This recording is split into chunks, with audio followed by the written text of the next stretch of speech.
Muy buenas tardes a todos. Muchísimas gracias por atender este coloquio virtual que organiza Munies Legal.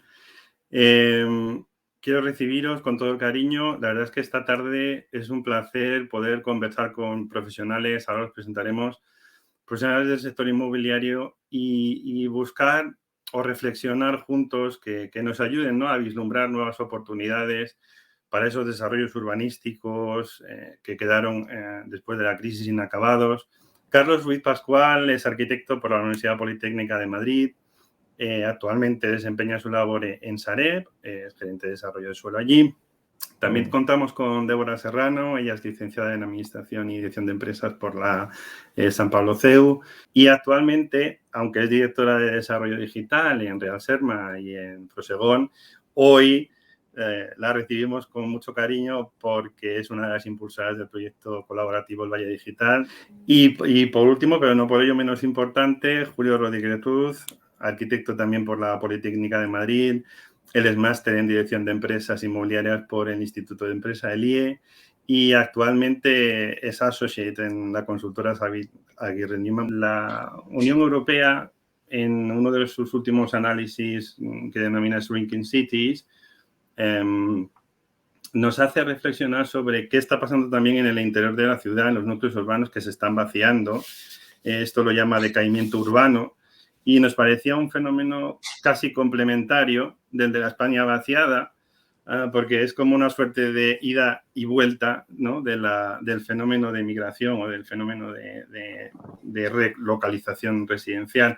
Y para eso lo primero que queríamos era acercarnos al problema, ¿no? Yo he hecho así una visual muy sobrevolando, pero oye, ¿cuál es el problema real? Vamos a los tenedores de activos, a los grandes tenedores de activos, como puede ser Sareb, y ahí, Carlos, nos puedes ayudar un montón. Hay un volumen muy importante de suelo en desarrollos inacabados.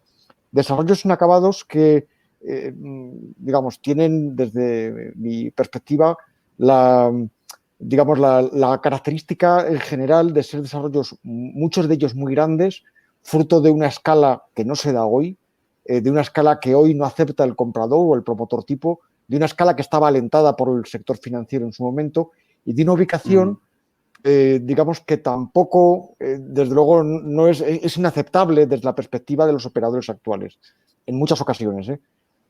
Bueno, yo creo que estas son un poco las características de escala inadecuada, muchas veces de ubicación inadecuada, de enfoque tipológico inadaptado a la fecha actual y todo eso pues fruto de la época, ¿no? Raro es, y es más excepcional, y de los últimos años, las legislaciones que contemplan qué es lo que pasa cuando un proceso de transformación de suelo queda a medias o queda inacabado.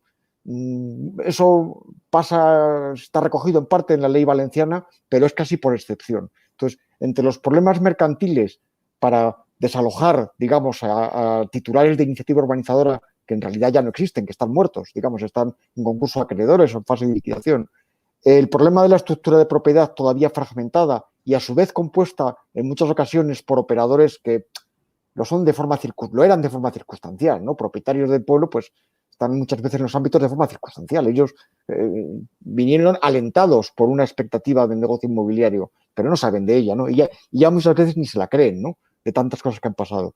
Y en ese contexto de una legislación urbanística que en general es lineal, ¿no? Del rústico al urbanizable y al urbano y sin establecer, digamos, mecanismos intermedios para cambiar el timón, ¿no? Para girar el timón. Y eso yo creo que es un reto y un problema de primer orden en la situación en la que estamos. Dos cosas que son básicas, o una por lo menos, y es que la seguridad física se ve comprometida a veces en este tipo de desarrollos. Es verdad que hay un titular de la iniciativa urbanizadora, muchas veces, que es un agente urbanizador o una junta de compensación que en teoría, digamos, es el que lidera ese proceso, pero tú te percatas de que hay problemas de seguridad física y obviamente cuando no hay ningún titular de la iniciativa urbanizadora, con mayor motivo. Entonces, dejando aparte lo relativo a la seguridad física, que digo, lo dejo aparte, pero en realidad es un problema mayúsculo, el de la seguridad física, yo creo que hay, desde nuestra perspectiva, tenemos que indagar y hacer el máximo esfuerzo y con la máxima, sin apuras, a veces ilusión y con el máximo posibilismo de intentar entender si los desarrollos son viables, si son viables ahora, si no son viables ahora, pero pueden serlo en otro momento, cuando cambie la estructura de propiedad o cuando el agente urbanizador desaparezca del todo, si son reciclables, cuanto menos, y, o definitivamente si son literalmente inviables y aquello en realidad tiene que volver a su estado de origen rústico y olvidarnos de una expectativa urbanística que fue solo una ilusión o que fue solo una, si me apuras, una alucinación, ¿no? Por el medio, yo creo que la palabra clave, Jesús, es la palabra reciclaje, ¿no? que es una palabra que traigo, la dijo el profesor Gerardo Roger en un artículo, además de hace ya bastantes años, 2013 o 2014, y que yo creo que es una palabra de concepto muy amplio, pero que yo creo que comprende un enorme conjunto de actuaciones, digamos, que tenemos que abordar con la mente, con la mentalidad tan abierta como nos sea posible, ¿no? Desde cambios de uso, vosotros habéis visto cambios de uso, todos hemos visto, de uso residencial ya en lugares inadecuados a usos productivos, que a lo mejor, bueno, pues no tienen una necesidad de conexión con la trama urbana tan inmediata. Ha habido cambios muy frecuentes de uso industrial más o menos convencional o de ese uso industrial de mini naves que tanto se extendió en la época de bonanza a usos logísticos, agrupando parcelas, comprando las ayuntamientos, adquiriendo del ayuntamiento los viales intermedios para conformar conjuntos más amplios. Entonces, hay una parte que es de cambio de uso que es la más obvia, ¿no? Hay otras partes que yo creo que son más de matiz, ¿no? Que son a lo mejor las de cambios tipológicos. Yo creo que en la época de bonanza inmobiliaria había una expectativa de demanda inmobiliaria tan sumamente amplia que incluso se pensaba que las periferias de municipios pequeños, de pueblos, para entendernos, de pueblos en el alfoz de capitales de provincia, pues que se podían hacer viviendas colectivas en bloque, pues porque habría demanda. Eso pues ya tiene cada vez tiene menos probabilidades de ser cierto. Entonces, esos cambios tipológicos yo creo que en ocasiones también tienen sentido. El promotor tipo de la zona no soporta desarrollos de una escala, digamos, para la cual no atisba demanda en ese momento, ¿no?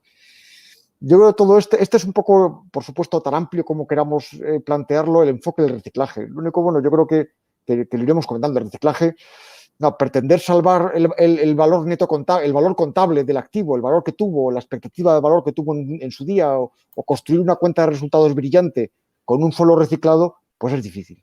Yo creo que eso digo, como casi es una frase, es una frase hecha. Yo creo que muchos suelos tienen sentido desde un punto de vista inmobiliario siempre que asumas que su valor, pues hombre, no digo que sea el de rústico, pero es el de rústico más un punto de expectativa que nada se parece a la expectativa que hubo en su momento, ¿no? Bueno, pues hemos visto la cruz, si me permites la expresión. Vamos a intentar ver la cara, ¿no? Y ahí Julio nos puede aportar un poco la visión del inversor, quizá visto el problema y los suelos que están vacantes. Oye, vamos a ver qué está pidiendo el inversor o qué está demandando, ¿no, Julio? ¿Cuál es el perfil medio? Si nos lo puedes dibujar. Mira, yo os cuento lo que mi pan y mantequilla de todos los días. Pues bueno, pues está un poco alejado de lo que se espera, ¿no? Para ese reciclaje, ¿no? Pues es el típico promotor tipo medio, pues puede ser nacional, está apoyado por capital. Son socios, amigos o bien inclusive son a veces internacionales que entran y buscan suelo pues en las principales ciudades. Hablo, pues os voy a decir así porque sí, Madrid, Barcelona, Málaga, San Sebastián, Pamplona, Alicante, Valencia, Sevilla, Palma de Mallorca y punto. Y poquito más, ¿sabéis lo que os digo? El resto no existe para ellos. Buscan valor añadido, oportunista, buscan rentabilidad, como podréis comprender, y sobre todo una rápida adquisición. Eso es fundamental. No os podéis imaginar la cantidad de pisos vacíos interiores, o sea, así. Y hay una vuelta, y la constato, pero aquí en Madrid, de pisos vacíos en Argüelles, en lugares, digamos que duros, ¿no? De vivir, no exteriores, esos interiores duros, se va a ver, yo creo que una revalorización de los espacios ambientalmente más atractivos. Pues se han dado cuenta de que esto es imposible y de que hay lugares, hay una vuelta, digamos, a lo verde. Esto se constata, y os digo, en las rentas, o sea, es evidente, lo podéis ver en Idealista, que están cayendo rentas y probablemente pues esos son los pisos pues, estos de interiores, que están los exteriores con terraza, pues son muy pedidos y menos desocupación, cosa que los otros es evidente, ¿no? Respecto a portfolios de vivienda de unifamiliar, sí, bueno, se ha visto el del ayuntamiento, pues muchas de ellas pues han adjudicado, ¿sabes? O sea, yo creo que el ayuntamiento lo ha sabido ver y la verdad que ha tenido bastante interés, ¿no? Las adjudicaciones de parcelas en zonas nortes interesantes, pues efectivamente, porque de unifamiliares lo hay, no cabe duda. Pues oye, pues salgo de aquí porque esto es imposible y ahora con este mundo de las conexiones fantásticas, pues bueno, pues probablemente mi empresa me permita vivir pues un día que puedo empalmar con fin de semana, lunes, viernes, etcétera, y puede tener sentido, ¿no? A lo mejor el salir y a lugares pues bueno, pues inauditos en otros momentos, unas terceras, cuartas coronas que están muy próximas a sitios ambientalmente interesantes, ¿no? Interesantes, que deben de serlo desde muchas perspectivas. Bueno, esto lo desarrollamos ya no solamente yo creo que ambientales, sino también de otras medidas políticas interesantes, ¿no? Si el inversor tuviera que hacer una carta a los Reyes Magos para poder trasladarse a una de estas urbanizaciones a medio acabar o a ponerla en marcha, me has hablado de la seguridad jurídica, creo que es fundamental. ¿Qué más carta a los Reyes Magos? Y ahora se la pasamos a Carlos. Lo fundamental, mira, el que sea atractivo significa que tenga demanda, que tenga cualquier gente que vaya a comprar algo, lo que va a pensar es decir, bueno, pues que atractivo, que tenga valor ambiental, que sea reconocible por el mercado, porque oye, que si yo después desinvierto, me voy de aquí, pues bueno, pues que oye, esto tenga potencialidad, que tenga salida, que tenga sentido, ¿no? Significa pues que tengo que estar próximo a zonas buenas, ¿no? Por efecto de mancha de aceite, pues bueno, pues debes de tener, digamos, una proximidad a un lugar, zona norte, bueno, aquí en Madrid sabéis que es lo común, o en otras ciudades tienen sus peculiaridades y sus localizaciones, tengo que estar en ese entorno, ¿no? Claro. Después el suelo no debe ser un problema, debe tener un coste razonable, debe la normativa ser flexible, debe, digamos, pues dar facilidades, la administración, por supuesto, en la gestión también, temas financieros deben de ayudarme, digamos, de alguna forma, y digamos, esos, digamos, sí. Yo lo que buscaría es rentabilidad fundamentalmente y proximidad a estas zonas que os estoy diciendo. Es que hay sectores cuyo tamaño es tan grande, o sea, puede ser tan excesivamente grande que queda fuera del periodo de retorno al que aspira normalmente un inversor, digamos, como los que trata Julio. Y ahí creo que eso enlaza, en parte, con la estrategia de fragmentación de los activos, de los desarrollos. ¿De cuáles? Obviamente, de los que tienen demanda. Ahí ya esa premisa no nos la vamos a saltar. Entonces yo hilvanaría, digamos, con la posibilidad de adecuar la escala de la intervención al periodo de retorno, digamos, que tienen en mente este tipo de inversores. Y no ocurre muchas veces. O sea, yo creo que no es el caso mayoritario. Yo creo que la forma de operar en ciertos tipos de desarrollos no puede ser la convencional, porque, y voy a poner un ejemplo a lo mejor un poco extremo, ¿no, Jesús? Pero yo creo que donde la demanda, o sea, si la demanda es sólida, obviamente no hay, o sea, el operador puede hacer su procedimiento habitual y en ese sentido creo que no le hace falta o no es imperativo que, digamos, que innove.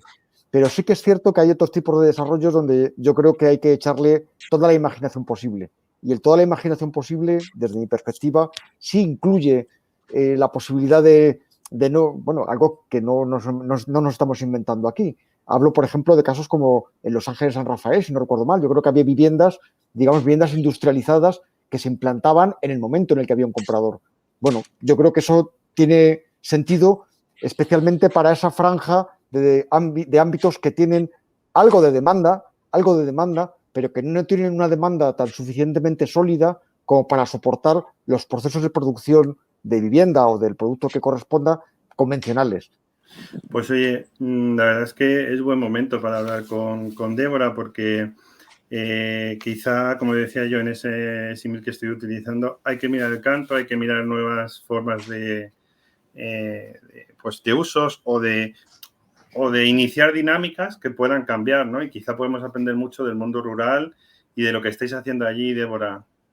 Muchas gracias. Pues sí, efectivamente, atado con lo que decías, ¿no? De crear dinámicas, y lo que decía Carlos, de echar la imaginación, mentalidad abierta y lo que decía Julio de la vuelta a lo verde, pues lo básico y fundamental de qué es el Valle Digital pretende ser una parte de la solución a un problema que tenemos como sociedad y, por tanto, un reto. Este problema que tenemos en la España vaciada rural, y parte de transformar ese problema en cubrir la solución a una necesidad que actualmente existe, ¿no? Con lo que decían de que hay que encontrar la necesidad. Muchos problemas pueden cubrir necesidades. En este caso, la necesidad viene de la mano de pues la vuelta a los pueblos. Hay gente que le gustaría vivir en el pueblo si pudiera, y para ello necesita tener cubiertas unas determinadas necesidades que le puedan enganchar en su vida, ¿no? Es familia, trabajo, educación. Entonces, hoy en día, gracias a lo digital y a las nuevas tecnologías, eso es posible o empieza a ser posible en el campo, y sobre todo son iniciativas que vienen de la mano de una colaboración que es básico, que lo oímos en todos los eventos y en todos los eventos también inmobiliarios, ¿no? La colaboración público-privada y social de todos los agentes, de todos los stakeholders, remando bajo un objetivo común para sacar adelante una iniciativa. En este caso, bueno, esto es una iniciativa que pretende poner en valor y revitalizar una comarca a varios niveles, pues más trabajo, más empresas, más fijar población, impulsado por lo digital. Es muy importante, y la verdad es que ha sido muy interesante ver cómo las soluciones inmobiliarias que aquí se necesitan son las mismas que en el resto de España, porque al final son las necesidades que tenemos las personas, y que estemos donde estemos son las que necesitamos. Luego se pueden adecuar de una u otra forma a cada uno de los entornos. Entonces, aquí pues soluciones lo que necesitamos, y luego si queréis entramos en detalle de qué hemos podido avanzar más, porque como os comentaba, hasta ahora el primer año ha sido con el trabajo voluntario de un gran equipo de trabajo que ha estado centrado todo esto, y queremos ya en fase 2 organizar un poco esto en soluciones concretas que también bueno, se pueda generar una empresa, opciones de emprendimiento, y podamos lanzar todas estas necesidades y poderlas poner en valor bajo un proyecto empresarial. Entonces, viviendas asequibles, viviendas para los jóvenes. Hay jóvenes que todavía están en estos pueblos que no se quieren ir, y hay otros que quieren regresar. Tenemos necesidades tanto en alquiler como en compra, soluciones de viviendas para mayores, el senior housing rural, bueno, que además ha salido en los periódicos de algún pueblo que está muy enfocado, está muy pendiente de poder elaborar esto en sus municipios. Se hablan también, ha habido mucha comunicación y concienciación de soluciones de co-living, co-housing, cómo generar y cómo atraer esos co-living y esos co-housing a las casas rurales, banco de viviendas para facilitar al mercado que salgan todas estas viviendas vacías, casas prefabricadas también, pues como el resto de España, ¿no? Para cortar tiempos, detección de suelos vacantes, rehabilitación y puesta a punto de viviendas. Pues en nuestro parque inmobiliario es muy obsoleto. El 80% de las viviendas en este caso son anteriores a los años 80, entonces preocupa también a la gente mayor temas de accesibilidad, eficiencia energética, mejorar la belleza de los pueblos, y luego también esas son las soluciones relacionadas con la vivienda. Yo es que soy muy quizá utópico en ocasiones, y sí que creo que hay esa sinergia o esa complementariedad entre un problema y el otro, ¿no? Y que quizá se lo lanza Julio, ¿no? Ahí tenemos que hacer también labor pedagógica con los inversores y hacerles ver que sí que puede haber una inversión fructífera y real en estos entornos periurbanos, que no son las capitales de provincia o que no son la capital del Estado, y que, no sé, es que se me ocurren cosas como que gracias a esa labor colaborativa vuestra en entornos rurales, pues puede haber escuelas, por ejemplo, de formación y de capacitación a determinados oficios, ¿no? Que de hecho ahora se están demandando muchísimo, y que gracias a esas escuelas se pueda rehabilitar una vivienda que la tiene Carlos en su cartera, o un edificio, un WIP que está ahí perdido en medio de Guadalajara y que se puede rehabilitar y que se puede utilizar de coworking al principio firmando un convenio. y que después se convierte para Julio en que cuando presenta y empaqueta el activo para el inversor resulta que aquello no está muerto, sino que ha empezado a revivir, ¿no? Esta es un poco la idea utópica que yo tengo. No sé, Débora, ¿cómo lo ves? Bueno, yo utópica yo ya no la veo, yo ya no veo nada utópico en ese sentido. Lo que se necesita es eso, ¿no? Machear los problemas con las necesidades. Lo que es básico es trabajar todos bajo el objetivo común e ir encajando las piezas. Estas 28 equipos de trabajo además se unifican en 10 ideas tractoras. Cómo podemos mejorar el empleo, cómo podemos atraer más empresas, cómo podemos hacer la educación, cómo podemos digitalizar nuestras compañías, bueno, un montón de estas líneas, ¿no? Me parece interesantísimo porque, bueno, como sabéis, ahora mismo está de moda, ¿sabes? Hay una serie de, digamos, de préstamos PACE, de todo el capital ecológico va a llegar, ¿sabes? Es un hecho, ¿sabes? O sea, de hecho, pues nosotros estamos haciendo sesiones respecto a esto, ¿no? ¿Sabes? Yo creo que es una oportunidad cuando hay un proyecto sólido. Yo estoy convencido, como el que estás construyendo, pues bueno, pues que hay muchas posibilidades de que tengas cuota, ¿sabes? Para esos préstamos de activación de capital ecológico. Es que es necesario, ¿sabes? Si justificas que tú, oye, pues mira, aquí hay una comunidad, hay un proyecto, hay una necesidad, pues muchos de estos préstamos, yo vamos, en jornadas de Start Zoom no se llevan a cabo porque no se solicitan, porque no hay propuestas interesantes como la tuya. Mi humilde granito de arena a todas estas cositas que habéis comentado es desde el mundo jurídico, ¿no? Y desde el mundo urbanístico. Y lo que hemos observado es que, como decía antes Carlos, la normativa, los planes generales de aquellos municipios donde los hay, ¿no? O ya me remito a normas subsidiarias antiquísimas, no tienen en cuenta esta necesidad de flexibilización o de flexibilidad para que el inversor lo encaje en su business plan, que al final es un Excel donde hay que meterlo y salen unas TIRs y salen una serie de historias que tienen que encajar en números, ¿no? ¿Y qué nos estamos encontrando? Pues nos estamos encontrando que sí que hay ayuntamientos dispuestos a retocar sus ordenanzas, quitar aquellas referencias que tienen que ver a materiales que todavía están. Oye, no, es que la cubierta tiene que ser con teja tipo no sé qué y entonces también el ladrillo cara vista no sé cuántos. Pues todo eso, eliminar todo eso, hace que quepan otras ideas de edificación, que quepan viviendas industrializadas, que quizá en cuanto a coste real no son una solución en sí misma, pero que reducen plazos y reducen incertidumbres y por lo tanto afectan sí o sí al plan de negocio y a la rentabilidad real. Estamos viendo ayuntamientos que optan por dar cobertura jurídica y urbanística a lo que planteaba Débora. Es decir, oye, ¿cómo se encaja aquí el coliving? ¿Es una única vivienda que a efectos de arrendamientos urbanos solo es una vivienda, pero resulta que dentro tiene 4 vivienditas? O sea, ¿cómo lo hacemos? ¿Y esto cómo lo regulamos? Ya que sí que caben senior apartment, sí que cabe que el mundo cooperativo de las cooperativas, de la gestión de cooperativas, vuelva, o mejor dicho, aterrice en lo rural y se salga de lo urbano. Y por otro lado, este planeamiento tiene que ser adaptable. Adaptable, con ello quiero decir que como los tiempos de asunción, de absorción, mejor dicho, de este tipo de urbanizaciones abandonadas para un inversor no son de para mañana, tenemos que hacer unos business plans a 10 años mínimo, porque es imposible, si no, que esto se absorba. ¿Qué pasa dentro? O sea, ¿qué pasa en el año 5? Porque hoy sé cuál es el mercado y sé qué es lo que quiere y sé que el vecino que se me puede ir al mundo rural quiere estar en el campo, quiere un unifamiliar de X metros, quiere 3 habitaciones mínimo, 3 dormitorios y quiere, en fin, una piscinita. Eso lo sé hoy. Pero ¿y qué pasa de 5 años? Porque hemos visto que esto no puede ser invariable en el tiempo porque nos ha sorprendido algo que nunca jamás nos hubiéramos esperado. Ya tuvimos la crisis económica y nos parecía algo raro, con que la crisis sanitaria, esto ya sí que rompe todos los esquemas, ¿no? Entonces, ¿qué pasa dentro de 5 años?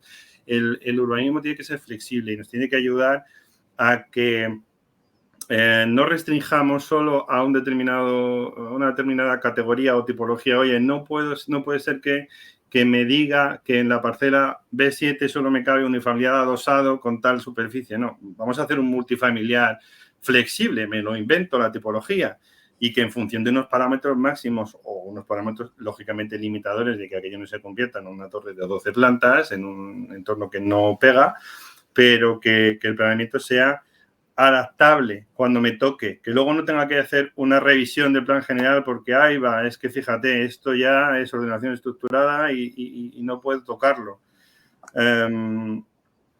Esas son un poco las patas jurídicas, ¿no? Hemos intentado aportar nuestro granito, por lo menos lo que decía al comenzar, abrir la mente, despejarla un poquito, ver el canto de la moneda, intentar que revitalicemos y reflotemos esos desarrollos. Hacemos una ronda rápida, un titular y acabamos.